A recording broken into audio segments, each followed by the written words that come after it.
5 ప్రశ్నలు. పూర్వకాలమందు కౌసంబి నగరంలో రత్నాకరుడు అనే కోటీశ్వరుడు ఉండేవాడు. అతనికి సులోచన అనే ఒక్కగానొక్క ఆడపిల్ల పుట్టింది. సులోచనను తండ్రి ఎంతో గారాబంగా పెంచుతూ వచ్చాడు. అయితే తనకు మగ సంతతి ఎవ్వరూ లేకపోవటం వల్ల తన తదనంతరం పిల్లల క్షేమం కనుక్కునే వాళ్ళు లేరు కదా అనే పెద్ద బెంగ పట్టుకుంది. ఈ బెంగతోటే రత్నాకరుడు మంచం పట్టి కొన్నాళ్ళకు చనిపోయాడు. తండ్రి చనిపోవడంతో సంసార భారం అంతా సులోచన నెత్తినే పడింది. తాను పెళ్లి చేసుకునేటట్లయితే బ్రహ్మాండమైన ఆస్తంతా పరుల పాలు అయిపోతుందనే జంకుతో ఆమె వివాహం చేసుకోకూడదని నిశ్చయించుకున్నది. పురుషులు ఆమె కంటపడకుండా ఉండే విధంగా ప్రత్యేకించి ఒక భవనం కట్టించుకొని అందులో ఉండసాగింది. సులోచన క్షేమం కోరే వాళ్ళందరూ ఆమెను పెళ్లి చేసుకోనమని ఒత్తిడి చేయని ఆరంభించారు. వారి మాట తీసివేయటానికి వీల్లేదు. తనక పెళ్లాటం ఇష్టం లేదు. కనుక బుద్ధిమతి అయిన సులోచన ఒక ఏర్పాటు చేసింది. 5 ప్రశ్నలు వేస్తాను. వీటికి ఎవరైతే సరైన సమాధానం చెప్పగలరో వారిని పెళ్లాడతాను అని ఆమె అనే వరకు అందరూ బాగున్నదంటే బాగున్నదన్నారు. ఈ వార్త తెలిసి దేశ దేశాల నుంచి పరాక్రమవంతులైన రాజకుమారులు ఎంతో మంది వచ్చారు. వచ్చిన వారంతా ఆమె వేసిన మొదటి ప్రశ్నకే జవాబు చెప్పటం మా తరం కాదు అంటూ వచ్చిన దారినే పోతూ వచ్చారు. సులోచనకు కావాల్సింది ఇదే. అసాధ్యమైన ప్రశ్నలు ఇచ్చినట్లయితే ఎవ్వళ్ళు జవాబు చెప్పలేరు కదా. అటువంటప్పుడు నా నోటితో నేను అనుకోకుండానే పెళ్లి సమస్య తప్పుకుపోతుంది కదా. నా ఏర్పాటు సబవుగా ఉన్నప్పుడు నా క్షేమం కోరిన వాళ్ళు కూడా నా ఎందు తప్పు ఎంచుకోలేరు కదా అని ఆమె ఉద్దేశం. ఈ ఉద్దేశంతోనే సులోచన కష్టాతి కష్టమైన ప్రశ్నలు కల్పించింది. చాలామంది రాజకుమారులు జవాబు చెప్పలేక తలొంచుకొని వెళ్ళిపోయిన తర్వాత చివరకు ఒక రోజున నేపాల్ రాజకుమారుడైన ధీరసింహుడు సులోచనను చూడవచ్చి ఆమె మొదటి ప్రశ్న ఏమిటో చెప్పమన్నాడు. అందుకామె కొన్ని సంవత్సరాలుగా ఎక్కడి నుంచో ఈ రాజ్యంలో ఒకసారి చూశాను గాని మరొకసారి చూడాలని ఉన్నది అనే మాటలు వినిపిస్తూ ఉన్నాయి. ఈ మాటలు ఎక్కడి నుంచి వస్తున్నాయో వాటి అంతరార్థం ఏమిటో ఆ వివరాలు కావాలి అని చెప్పింది. ధైర్య సాహసాలే జీవితంలో ప్రధానంగా పెట్టుకున్న ధీరసింహునికి ఈ ప్రశ్న అసాధ్యం అనిపించలేదు. అందుచేత తాను తప్పక సమాధానం చెప్పగలనని నమ్మబలికి ఆమె వద్ద గడువు తీసుకొని తూర్పు దిక్కుకు బయలుదేరాడు. ధీరసింహుడు పోయి ఒక కీకారణ్యంలో ప్రవేశించాడు. కొంత దూరంలో నక్క దంపతులు గొల్లుమని ఏడవటం వినపడింది. వాటి వద్దకు వెళ్ళి ఎందుకు ఏడుస్తున్నారు అని అడిగాడు ధీరసింహుడు. అందుకవి, అయ్యా, ఇక్కడికి ఒక కోసెడు దూరంలో ఒక కొండ, ఆ కొండలో ఒక గుహ, ఆ గుహలో ఖడ్గమృగం అనేటటువంటి విచిత్రమైన జంతువు ఉన్నది. అది మమ్మల్ని బతకనీయకుండా ముక్కు మీద ఉండే తన వాడి కొమ్ముతో పొడిచి చంపుతూ ఉంది అని చెప్పే వరకు ధీరసింహుడు తక్షణమే బయలుదేరి వెళ్ళి ఆ గుహ చేరుకున్నాడు. అతను వెళ్ళేసరికి ఖడ్గమృగం గాఢంగా నిద్రిస్తూ ఉంది. నిద్రిస్తున్న ప్రాణాన్ని చంపడం పౌరుషవంతునికి తగదని తలచి ధీరసింహుడు ఆ గుహ బయటకు వచ్చి ద్వారం ప్రక్కనే ఉన్న ఒక చెట్టు పైన పొంచి ఉన్నాడు. మరి కొంతసేపటికి ఖడ్గమృగం లేచి గుహలోంచి బయటికి రాసాగింది. ధీరసింహుడు అమాంతం దాని మీదకు దూకి తాను తెచ్చుకున్న గొడ్డలతో దాని తల బ్రద్దలు కొట్టాడు. ఖడ్గమృగం గిలగిలా తన్నుకొని చచ్చింది. ధీరసింహుని సమయాచిత్తానికి సాహసానికి సంతోషించి నక్కదంపతులు, రాజకుమారా, నీ ఉపకారం మేమెన్నటికీ మర్చిపోలేం. మా వల్ల నీకు కావాల్సిన సాయం ఏమిటో చెప్పు. చేతులు కట్టుకొని చేయటానికి సిద్ధంగా ఉన్నాం అనే వరకు అతను తను బయలుదేరి వచ్చిన పని నక్క దంపతులతో చెప్పాడు. నక్క దంపతులు, నీ వంటి సాహసికి, యుక్తిశాలికి, ఉపకారికి అసాధ్యమైనది లేదు. నీకు తప్పక జయం అవుతుంది అంటూ కృతజ్ఞతను తెలిపి అడవి దాటే వరకు అతని వెంటే వెళ్ళి అక్కడి నుంచి ఎడమ చేతి వైపు వెళ్ళమని సలహా చెప్పాయి. కార్యదీక్ష గల ధీరసింహుడు కాళ్ళు కాలుతూ ఉన్నప్పటికీ లెక్క చేయక మండుటెండలో చాలా దూరం నడిచి వెళ్ళాడు. కొంతసేపటికి అలసట వచ్చి ఒక చెట్టు నీడన చతికిలబడ్డాడు. అప్పుడు అతనికి ఎదురుగా 2 పాములు కనపడ్డాయి. పెద్ద పాము చిన్న పామును చంపబోతున్నది.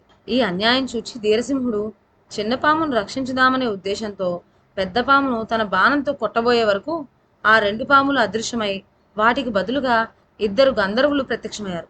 మీరెవరు? ఎందుకు ఇలా కొట్లాడుతున్నారు అని ధీరసింహుడు అడిగాడు. ఓయ్ రాజకుమారా, మేము చిన్నప్పటి నుంచి బద్ధ శత్రువులం. నేను ఒంటిపాటుగా ఉండటం చూచి నన్ను ఇతను హింసిస్తున్నాడు అంటూ చిన్న గంధర్వుడు చెప్పాడు.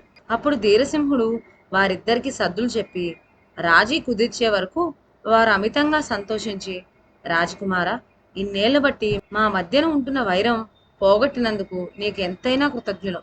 నీకు మేము చేయగల సహాయం ఏదైనా ఉంటే చేసి కొంతవరకైనా రుణం తీర్చుకుంటాము, చెప్పు అంటూ అతని ఎదుట చేతులు జోడించి నిలబడ్డారు.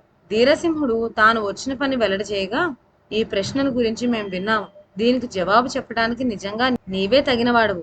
కొంచెం ముందుకెళ్ళి కుడివైపు మళ్ళినట్లయితే ఒక కొలను కనిపిస్తుంది. ఆ కొలను చేరుకున్నావంటే తరువాత ఏం చేయాలో సులువుగా తెలుస్తుంది. నీకు తప్పక జయం కలుగుతుంది అని చెప్పి గంధర్వులు కొలనుకు దారి చూపించారు. దీక్షాపరుడైన ధీరసింహుడు గంధర్వులు చెప్పిన దారినే వెళ్ళి కొంచెం సేపటికల్లా కొలను చేరుకున్నాడు. విశ్రాంతి కొరకు అతను గట్టు మీద కూర్చునేసరికి కొలం లోపల నుంచి అపురూప సుందరి అయిన ఒక నాగకన్య వచ్చి ధీరసింహుని చేయి పట్టుకొని లోపలకు తీసుకుపోయింది. లోపల ఒక రమణీయమైన తోట ఉన్నది. కనుపండుగ చేసే ఆ పచ్చడి చెట్ల మీద రకరకాల ఫలములు పండి సిద్ధంగా ఉన్నాయి. ఆ ప్రదేశంలో మధ్య మధ్యని సెలయేళ్ల గానం చేసుకుంటూ ప్రవహిస్తూ ఉన్నాయి. నేలంతా పచ్చలతో తాపటం చేసినట్టుంది. వృక్షాలన్నీ బంగారు రంగుతో మిలమిలా మెరిసిపోతున్నాయి. ఇవి దాటుకొని పోగానే ఒక దివ్య భవనం కనిపించింది. ధీరసింహుణ్ణి ఆ భవనంలోకి తీసుకుపోయింది నాగకన్య. అక్కడ ఒక పెద్ద హాలు. ఆ హాలు మధ్య నుండే నవరత్న ఖచ్చితమైన సింహాసనం మీద కూర్చోబెట్టింది. హాలు నాలుగు వైపుల గోడలకు అందమైన రాజకుమార్తెల పటాలు వేలాడుతున్నాయి. ఒక చోటన మాత్రం ఒక పటానికి సరిపడేంత ఖాళీ స్థలం కనపడింది. అతను ఆ పటాలు వింతగా చూస్తున్నంతలో తనను ఆహ్వానించిన నాగకన్య కూడా ఒక పటంగా మారిపోయి ఆ ఖాళీ జాగాను పూర్తి చేసింది. ఇప్పుడు ఆ హాల్లో ధీరసింహుడు తప్ప మరెవ్వరూ లేరు. అతనికి చాలా ఆకలి వేసే వరకు గద్దె దిగి తోటలోకి వెళ్ళాడు. ఆ తోటలో ఎన్ని రకాల పండ్లు కోసుకొని తిన్నా ఆకలి తీరలేదు. అక్కడ సెలయేల్లోని నీళ్లు ఎన్ని తాగినా దాహం తీరలేదు. అప్పటికి చీకటి పడినందువల్ల అతను మళ్ళీ దివ్య భవనంలోకి వెళ్ళాడు. అతను వెళ్ళేసరికి దీపాలు వాటంతట అవే వెలిగినాయి. గోడలను వేలాడుతూ ఉన్న పటాలన్నీ నిజమైన కన్యలుగా మారిపోయి వారందరూ ధీరసింహుని చుట్టూ చేరి గానం చేస్తూ నృత్యం చేయసాగారు. ఆ రాత్రల్లా వారు నృత్యం చేశారు. తెల్లవారేసరికల్లా ఆ కన్యలందరూ మళ్ళీ పటాల్లో బొమ్మలుగా మారిపోయి గోళ్లకు వేలాడసాగారు. అటు తర్వాత అక్కడనే ఉన్న గోడ కన్నంలో నుంచి చీమల బారి పాకుతూ బయటికి రావడం కనపడింది ధీరసింహుడికి. అతను కన్నం దగ్గరికి వెళ్ళి గోడను తట్టే వరకు అక్కడ బోలుగా ధ్వని ఇచ్చింది. ఆ గోడను కత్తితో పొడిచి బద్దలు కొట్టేసరికి ఒక అర, అందులో ఒక పాత తాళం చెవి కనపడింది. దానితో భవనంలోని ప్రతి గది వరకు వెళ్ళి తెరవబోయాడు. కానీ అది ఏ గదికి పడలేదు. దానితో చివరి నుండే చిన్న గది మాత్రం తెరవగలిగాడు. అతను ఆ గదిలో ప్రవేశించి చూడగా అక్కడ ఒక ఇనుప పెట్టె మాత్రం ఉన్నది. ఆ పెట్టె తాళం చెవి ఎక్కడైనా దొరుకుతుందేమోనని అతను ఆ చోటంతా వెతికాడు.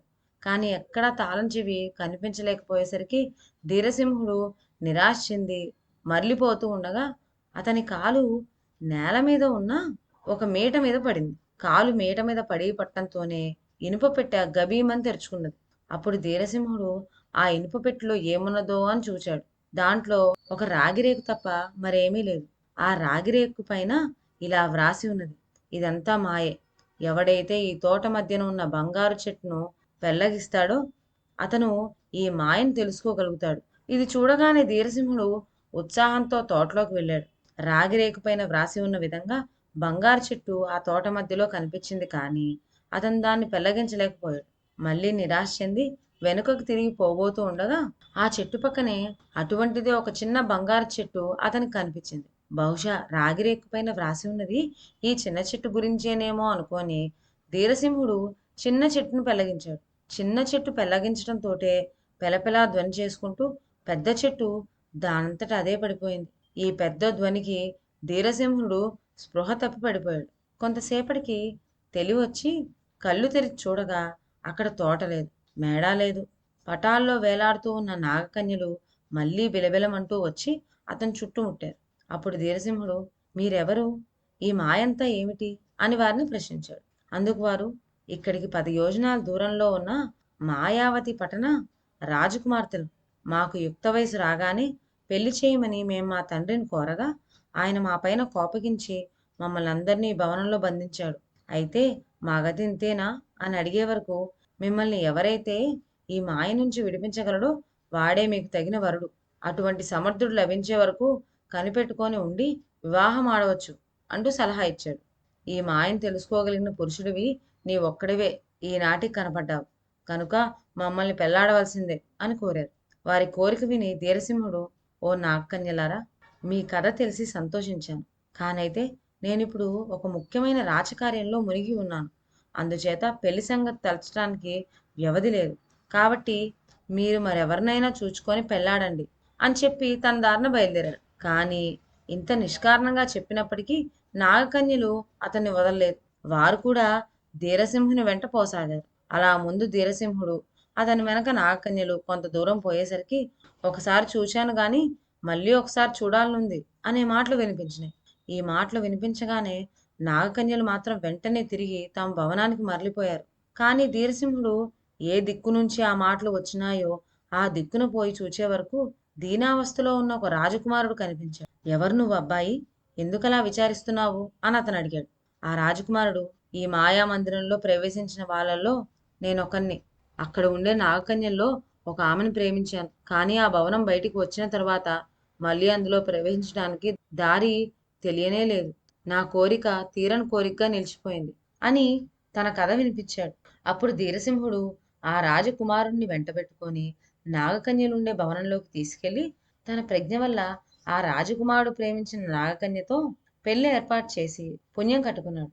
తరువాత అతను సులోచన వద్దకు పోయి మాయామందిరాన్ని గురించిన చిత్రాలన్నీ చెప్పే వరకు, అవును, నా ప్రశ్నకు ఇదే జవాబు, ఇప్పుడు ఆ మాటలు వినిపించడం లేదు కూడాను అని ఆమె ఒప్పుకొని, సరే, రెండో ప్రశ్న చెబుతాను, రేపు రావాల్సింది అని చెప్పి అతన్ని సాగనంపింది. ఇదండి ఇవాల్టి కథ.